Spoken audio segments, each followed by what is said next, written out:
Vous êtes peut-être déjà demandé, soit pour vous-même, soit vis-à-vis d'un de vos proches ou d'une personne que vous accompagnez, si les symptômes qui sont présents viennent d'un traumatisme. Aujourd'hui, on entend de plus en plus parler de cette question du traumatisme. Il y a beaucoup de personnes, de professionnels qui s'intéressent et qui se spécialisent dans cette question. Il y a des nouvelles approches qui fleurissent et qui s'intéressent particulièrement au traitement de ce type de problématique, en tout cas des symptômes qui sont liés à ce type de problématique. Ce que j'avais envie de faire dans cette vidéo, c'est de vous compiler avec un vocabulaire simple et accessible quels sont ces grands signes qui pourraient montrer qu'il y a la présence d'un traumatisme. Donc si vous êtes d'accord, on commence dès maintenant avec les 4 grands signes, ou en tout cas les 4 grandes catégories de signes qui pourraient indiquer la présence d'un traumatisme. Les premiers, ça va être bien sûr les symptômes émotionnels. Cette sphère émotionnelle, c'est bien évidemment la première qui va être touchée en cas de traumatisme, et on va pouvoir observer différentes formes de manifestations. Ça pourrait être premièrement une anxiété constante, vous savez, un sentiment persistant de peur, même lorsqu'il n'y a pas de danger immédiat. Ça peut également prendre la forme d'une tristesse profonde, c'est-à-dire une perte de motivation, d'intérêt pour tout ce qui autrefois pouvait être une source de joie. Ces signes d'ailleurs peuvent ne pas se manifester directement après le traumatisme. C'est ce qui fait que parfois, dans notre esprit, on ne va pas les relier directement à l'événement ou aux événements qui auraient pu potentiellement faire impact. Ça peut également prendre la forme de colère ou de moments de décharge émotionnelle qui vont être assez difficiles à contrôler, et ces explosions peuvent être assez soudaines, soit envers soi-même, soit envers les autres.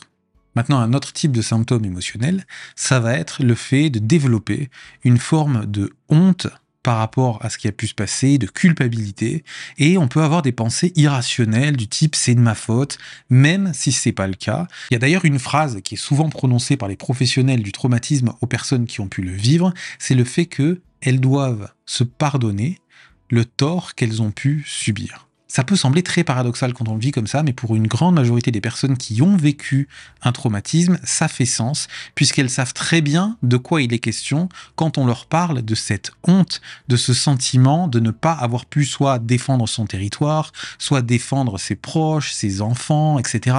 Il va y avoir comme ça une certaine forme de renfermement dans une culpabilité. Les personnes peuvent s'en vouloir de comportements normaux dans une situation de trauma, c'est-à-dire le fait de n'avoir pas pu dire, d'avoir été sidéré, de n'avoir pas bougé, de n'avoir pas pu agir ou d'avoir agi d'une manière qui pouvait être désorganisée. Donc dès lors qu'il y a vraiment ce sentiment de honte et de culpabilité qui est très présent, on peut se dire que peut-être qu'il y a un traumatisme derrière. Et pour terminer, un autre signe qui appartiendrait à cette grande catégorie, ce serait non pas l'exacerbation d'une émotion, mais plutôt le fait de se sentir complètement dissocié, c'est-à-dire d'avoir l'impression qu'on est à distance de nous-mêmes, qu'on ne ressent plus rien. Vous savez, comme une impression d'être déconnecté, comme si on regardait notre vie de l'extérieur. Donc voilà pour cette première grande catégorie, on entre maintenant dans la seconde, qui va être les symptômes cognitifs. Le traumatisme affecte nos pensées et notre mémoire. Ça peut prendre la forme de flashbacks envahissants, c'est-à-dire le fait de revivre l'événement traumatique comme si on y était encore, des cauchemars récurrents, c'est-à-dire des rêves perturbants qui vont ramener les souvenirs du trauma.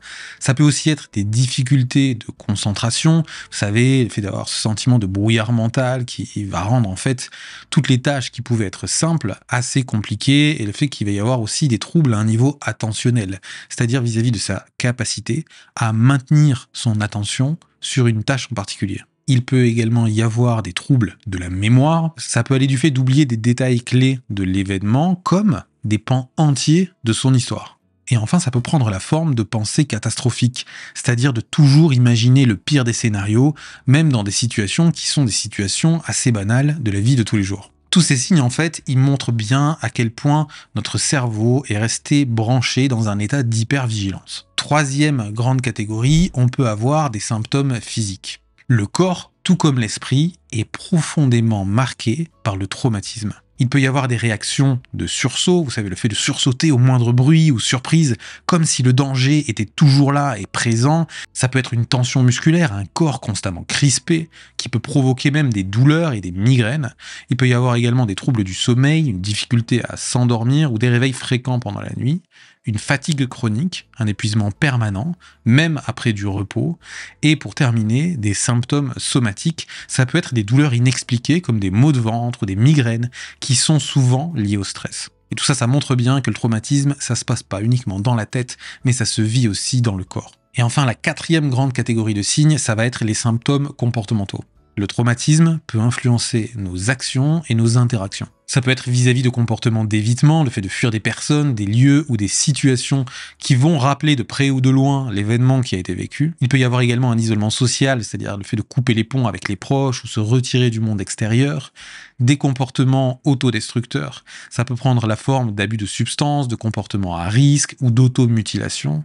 Et pour terminer, des changements aussi au niveau des comportements alimentaires, c'est-à-dire que vous pouvez avoir des personnes qui vont manger beaucoup plus ou beaucoup moins. Tous ces comportements traduisent une tentative par le cerveau de prise de contrôle sur les événements. Les symptômes du psychotraumatisme sont variés, mais ils traduisent tous une même vérité, à savoir que le traumatisme laisse parfois une empreinte profonde sur l'esprit et le corps. Ça peut même parfois prendre des proportions encore plus invalidantes. C'est notamment le cas lorsqu'il va y avoir des symptômes dissociatifs associés. Je ne vais pas les développer dans cette vidéo, mais je le ferai dans une prochaine si jamais ça vous intéresse.